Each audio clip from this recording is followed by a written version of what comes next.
honeybee tuning fork. I think she said it was two.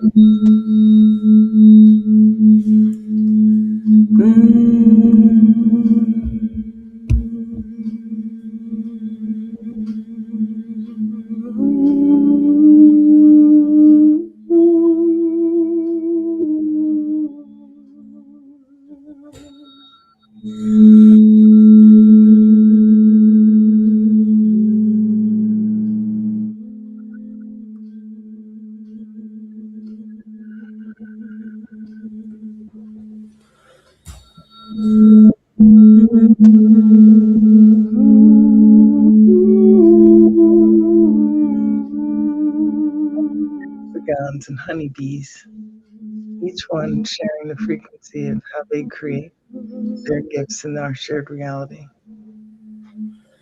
Thank God to the honeybee frequency and finding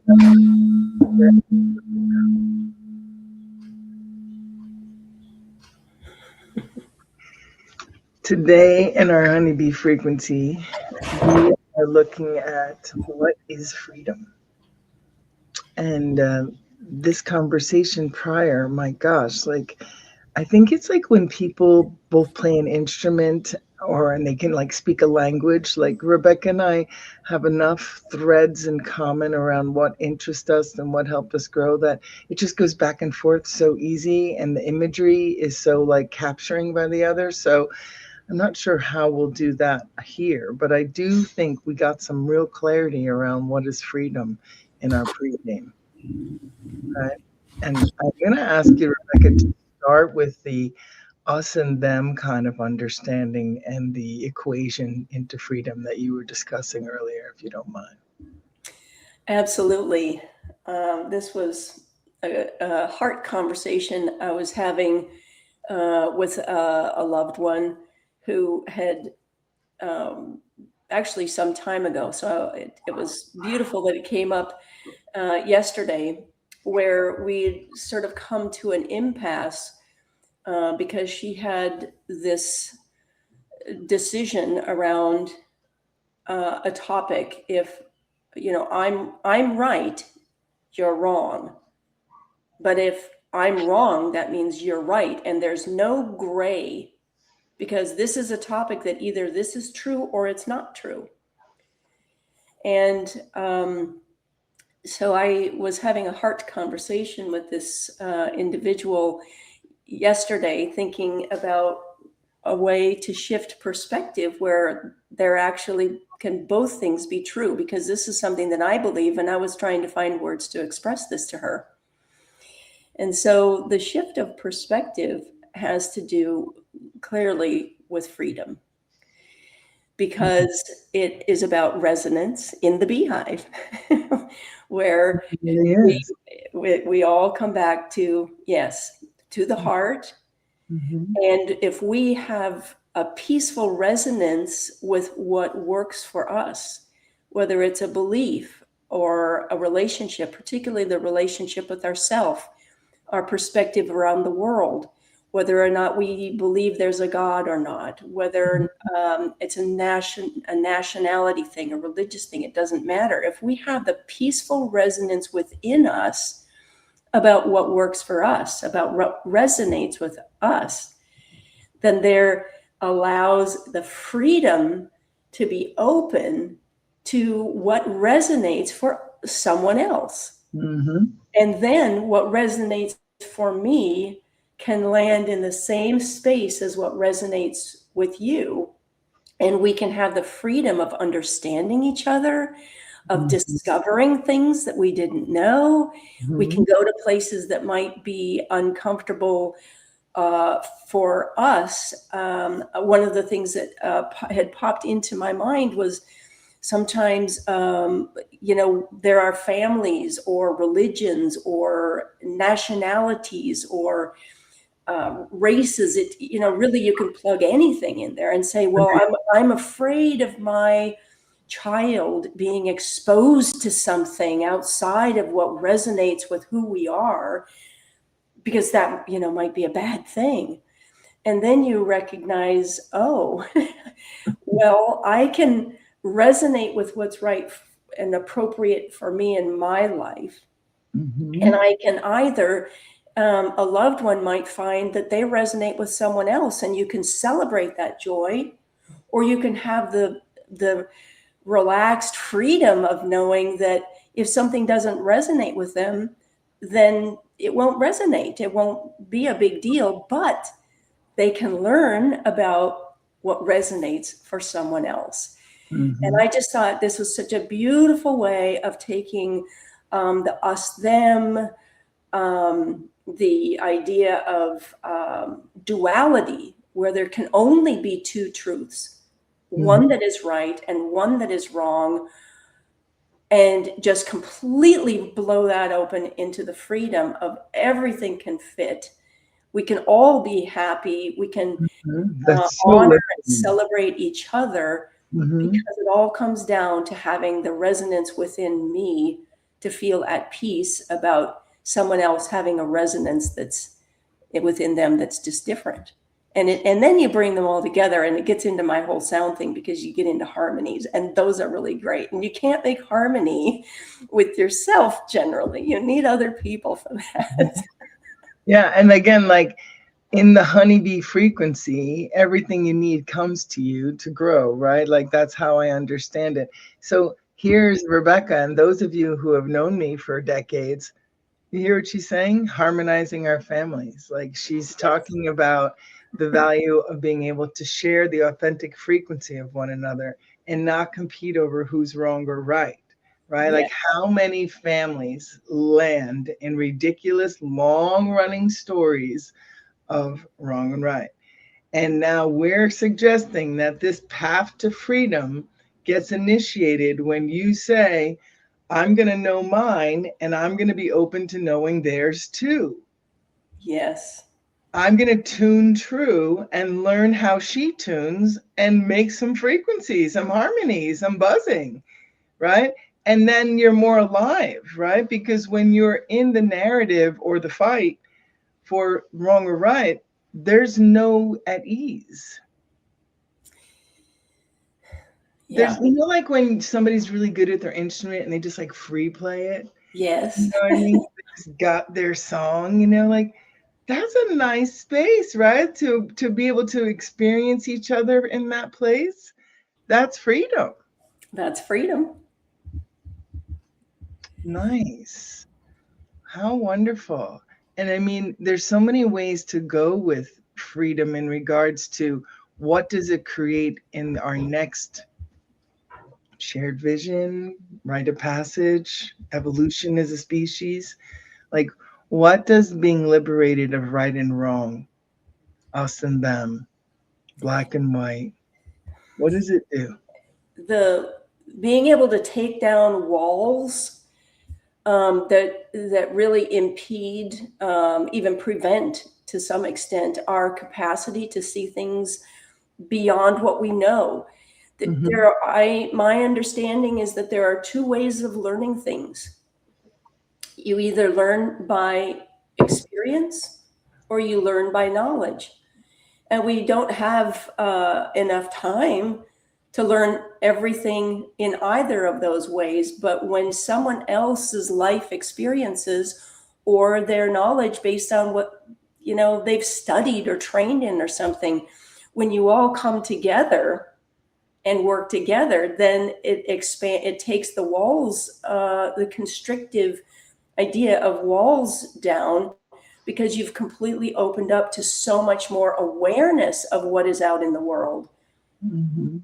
Mm-hmm. And why is it that one size doesn't fit all?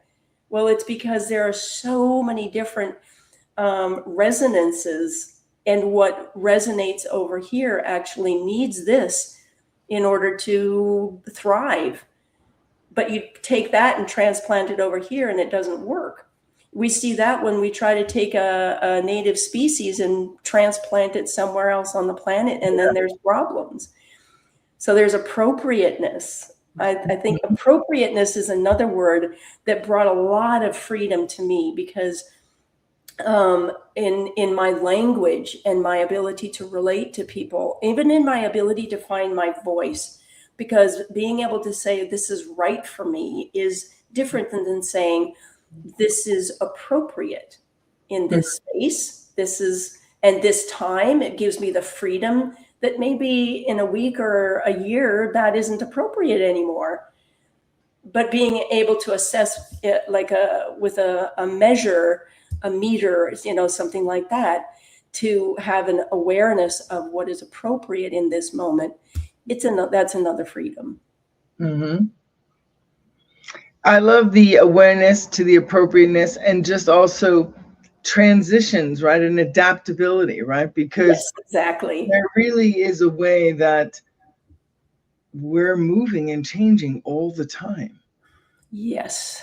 And the only place that you stay the same is in that idea you made of yourself, right? Yeah. Because you're always changing. Like there's that center line that keeps you clear and true if you're listening and doing what it tells you to do, right? You got that.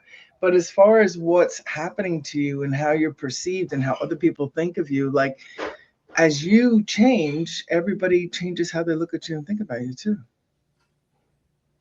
Right? Like, so, and to me, Yes. look at you, think about you.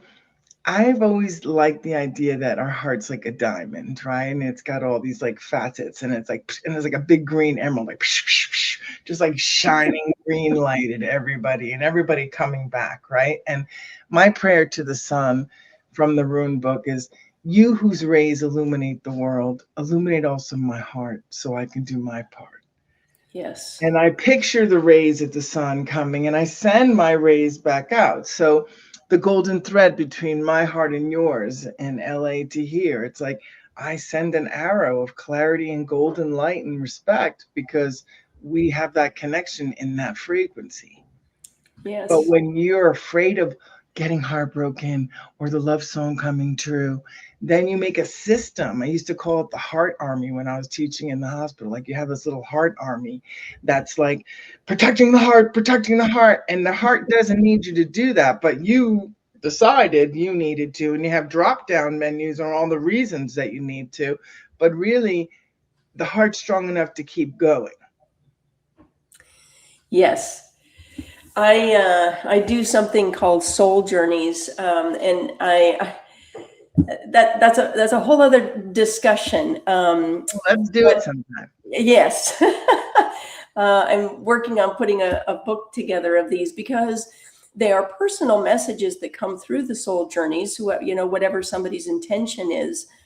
But a lot of times there are universal truths that come through those, again, things that resonate with many people, and in alignment with what you're saying about the heart army. And it doesn't need guarding. One of the things that came through one of a soul journey, then somebody's intention was around healing the heart, and there was this incredible visualization, things that came through. But the ultimate message was that when we have this misunderstanding of what it means to be open-hearted, and there's a vulnerability. If I'm open-hearted, then these things can come in and I'm vulnerable, and what am I going to do? Can I manage that? Well, I better protect myself. And the message was that no, really what the open heart is all about is the awareness that it's what's inside is coming out. And when we have the capacity to have the freedom to express the power of the love, there is no vulnerability there, because it's expanding and going outward. It isn't about what gets let in. And I think having that understanding, again, is something that is a freedom. You just brought something to me that I didn't. So I'm a moon dancer for many years, and at the moon dance, because it's such an expansive feeling, it's a 4-day prayer, it's such an expansive feeling, and everybody just kind of has a position, and you're doing your position, so I experienced what you just described, and I lose all of my insecurities or self-doubts when my heart radiates like that, right? My heart gets so, like, I can't see my face, but people tell me how this, like, my heart opens so big. I'm so in support of their prayers and who they are Yes. and their families. Like, I'm like, give it all I got, like shoot it out, like a Care Bear kind of thing. Yes. Just like let it go. And it does alleviate any of the doubts and stuff like that. Like, there's still ways that I want someone to pat me on the shoulder or give me a hug or something. Like, I still long for connection. Like, I'm a physical kind of person, but I'm not necessarily trying to get anything back. I'm really just pushing out. Exactly.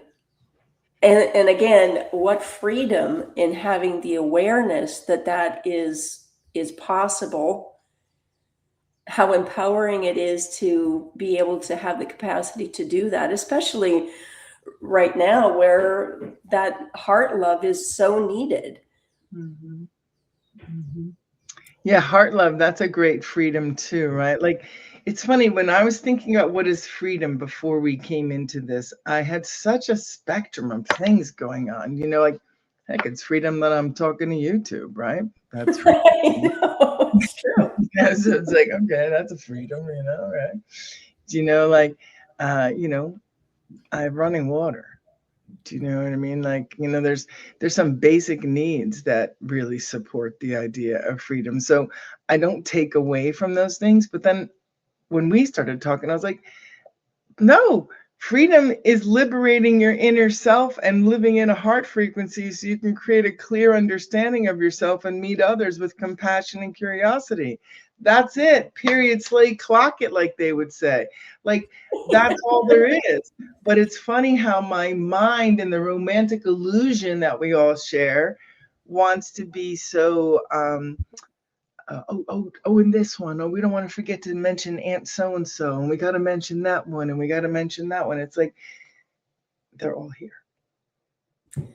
They absolutely are. Yeah. They're all right here. I think that I always have this tendency to start here, that heart, the love, soul, spirit, whatever you want to say. But the closer connection that we have, um, awareness, peacefulness, just ability to really lean in on that, whatever, at any level, that creates a freedom of self expression that ripples into all these other kinds of freedoms that we think of. Especially, this recording is happening on the day after the 250th anniversary, for the US's Independence Day.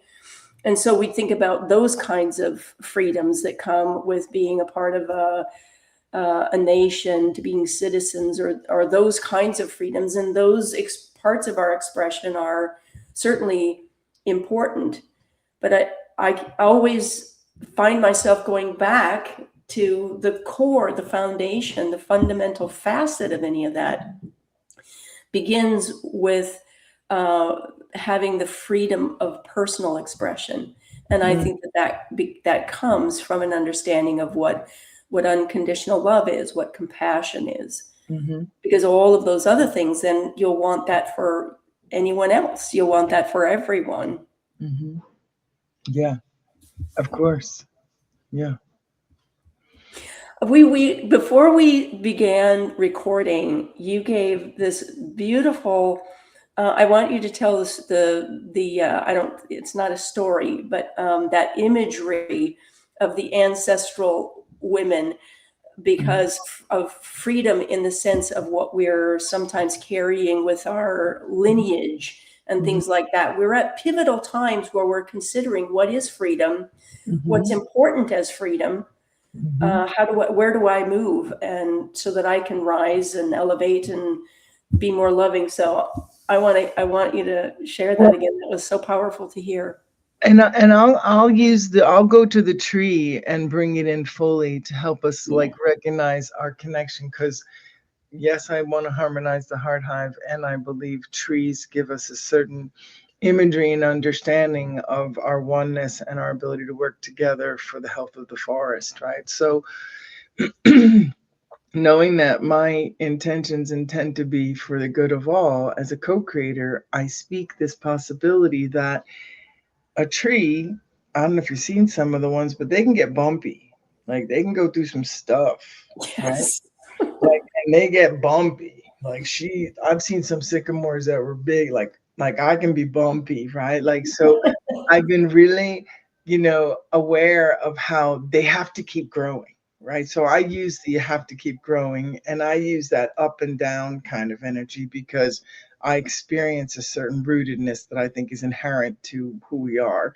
And there is a system of chakras and energies that wants to kind of make us clear from here to there, right? So that's become like an anchor piece for keeping me moving, right?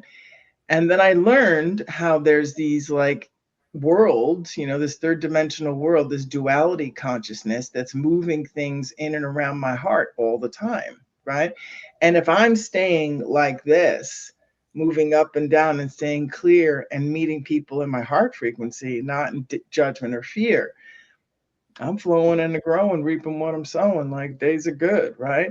Now, if I'm at a beat and something doesn't feel right to me, or I think something should be different, and I start to get caught in one of these turns, who's paying attention, right? And then my energy starts to go to that turn, right? Because whatever you Yes. focus on grows.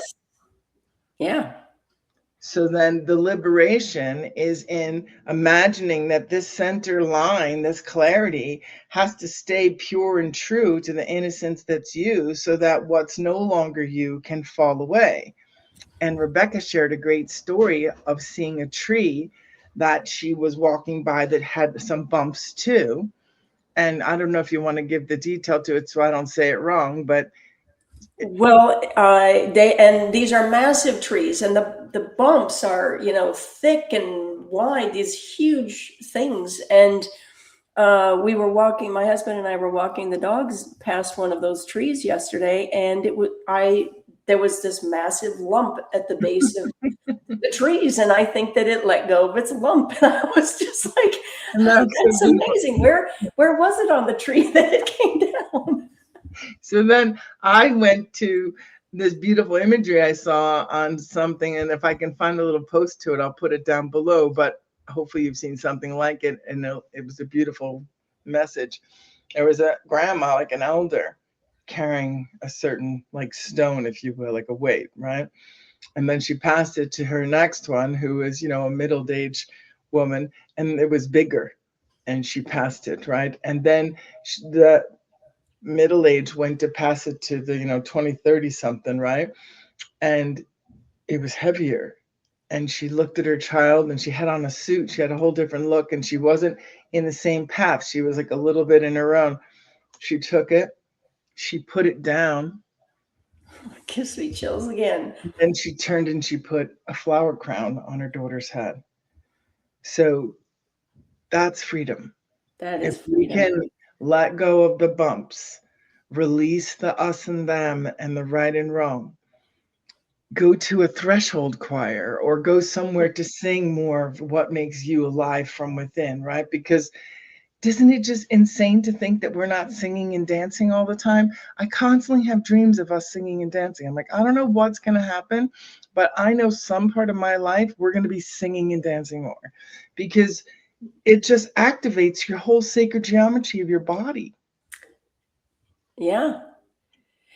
And freedom of energy, I work with energy all the time, and the freedom of energy flow is going to create freedom of emotions, freedom of physical pains, freedom of emotional pain, freedom of mental anguish. A lot of those things are held like those lumps because there's stagnant energy that's just repeating and looping.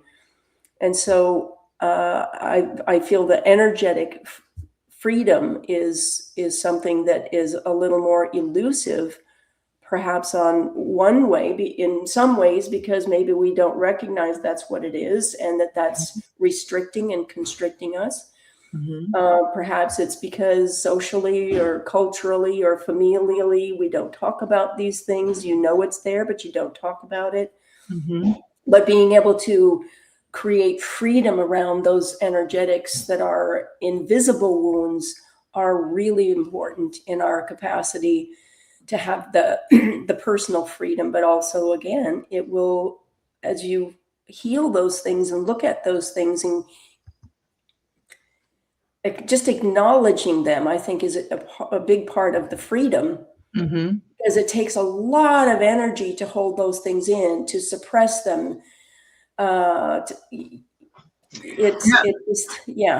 another one I'll have to add to the bottom of here. A lady I was listening to talking about visibility wounds, like, like being afraid to be seen based on the grooming that was part of when you were seen by the people you were around, or the message you got about that type of thing, right? So that there's truly like visibility wounds. And I mean, let's be, there's a way that between women, there can be ways that people don't always celebrate each other's visibility, right? And that's an unfortunate reality. And if I do it, I always give myself a real like, yo, pull it back. What are you doing, right? Because that's so not nice, right? But I do think we've been groomed in a competitive way to some degree around like who gets the prince or the prize to some reality, Absolutely. I feel that there are attributes of all of this.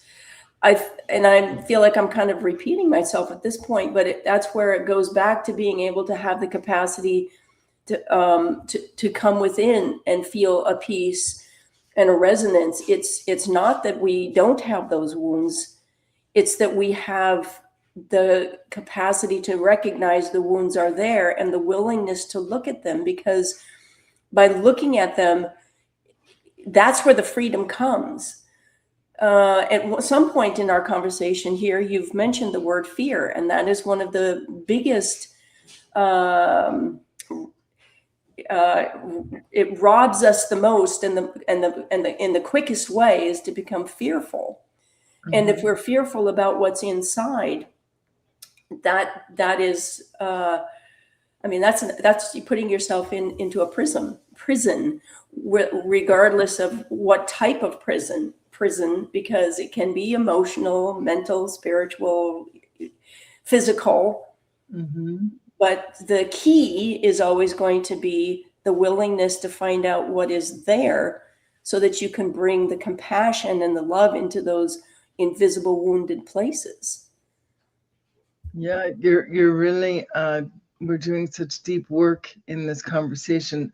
I'm aware of a time when my life had deep change in it, and my inner voice of, not discernment, not heart space, was mine's already broken, right? Like I'd forgotten that I was whole, will always be whole, and have never lost wholeness and never will lose wholeness. And that the only reason that I could hold those thoughts were because I felt so confused by my choices and my realities and what was happening, right? Like I felt so much grief for what was happening, right? So in those pockets of despair that will come in the life, we must live all the things, right? So we are everything and we are nothing. So as we live everything, we will be challenged at times not to speak into life a lie, like that I was not okay, or that I was broken, or that I'm not good enough. Like those are lies. Yes. Like straight out lies. You're here, you're whole, you're complete, you're the light of God, and thank you for growing yourself more clear and true. Yeah. Yeah. And any step that we take in that direction, even if it's the breath to get through today, is getting you a little bit further on that path of remembering the wholeness, instead of being convinced about the lies. Yeah, and then like feeding them, right? Because that's that whole thing where, who you perceive yourself to be can be a caged reality, that can make up a lot of stuff.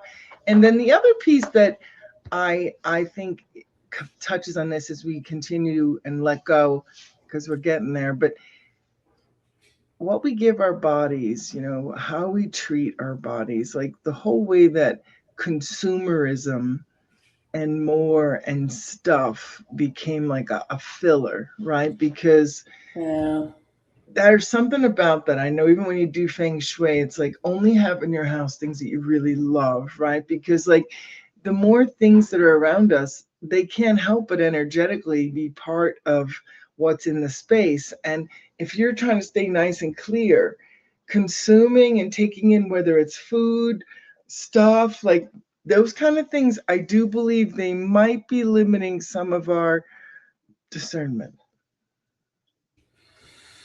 I think that's a beautiful way of putting it, Madeline. Discernment, yeah. Because that's what the heart song is discernment. Absolutely. There's an incredible woman who was born with a heart issue where her heart never had clear blood. It was always mixed. Oh, interesting. And she should only, that according to medical, she was born back in 1964. And medically, they told her parents, well, she'll maybe live, if she's lucky, she'll live till she's 7. If she's still living, she's 62. And she named her blood Lucy. And she would talk to her blood when she was a child and she wanted to go out to play, and her whole body would be blue. And she would go and lie down, go close the door to her bedroom. She'd get on the bed and start talking to her blood and say, okay, Lucy, whatever you need to do, just do it so that we can be as pink or as red as possible, because I need to go out and play with my friends. I need to be, I need to be a kid. Oh, how cool is that? So, and the reason that I'm bringing this up at this point is because this woman has incredible miracle stories. Just, again, she's still living. She was not supposed to have children, and she has a daughter. She's, they're like, why did you do this? You can't be pregnant. That's so amazing. She did what we know to do. She talked herself into good health. Exactly. She did not allow lies about what was resonating for her to dictate how she lived her life. And one of the things that became sort of her motto was, well, the bottom line is, we all come to that threshold where this life is complete, and we cross over into, that other realm and that other part of life. Right. But she said, when death comes to me, I want to have it find me living. Ooh. And so she has lived her life. She hasn't made choices. She's been discerning. She has been prudent, but she hasn't allowed lies to constrict and restrict her freedom and her capacity to live life to the fullest. And I think that goes to the heart of what we're talking about, that freedom to live instead of feel like we have to reduce some part of ourself. And sometimes part of reducing part of ourself is out of fear, thinking there's only one way instead of many ways. Exactly, because then we're competing. We're like competing for that one way. So it's like there's only one beauty pageant winner. So like you've got to be the beauty pageant winner. It's like, well, no, you're your own beauty pageant winner. Yeah. Like your life is its own beauty pageant. Yeah. There's not enough.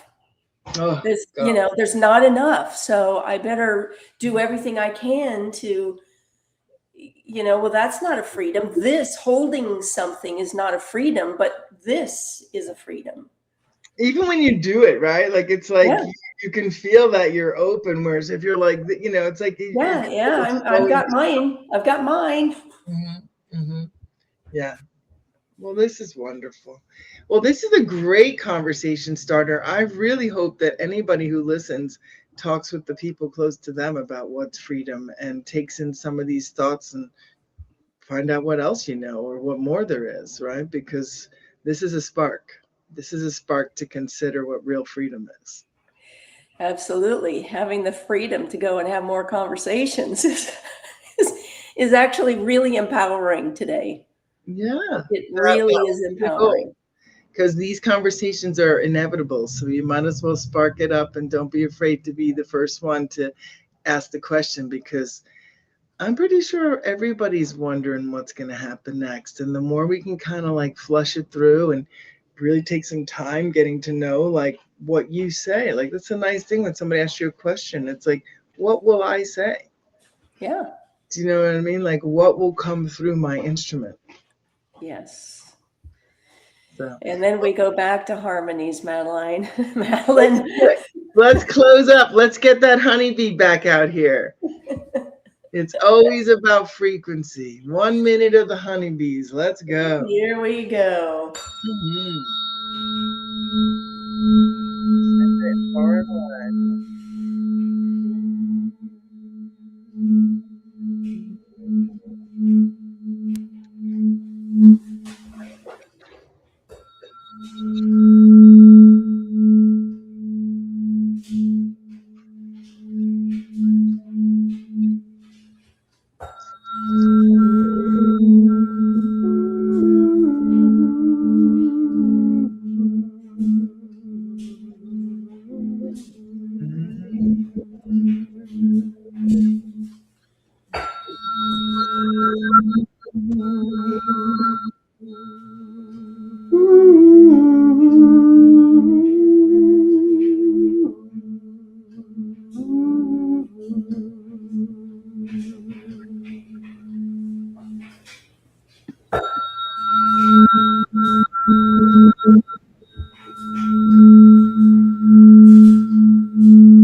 Thank you, Rebecca. It's been a divine gift. Appreciate your reflection so much. Thank you, Madeline. It's so good to honor and receive and resonate with your heart as well. I look forward to hearing how this little duet can become a symphony out there in the world very freely, very freely. Very freely, very timely, very wisely. Thank you, Great Spirit, for the way everything always comes just as it needs to. Thank you. Have a great one, everybody. What is freedom to you? Peace.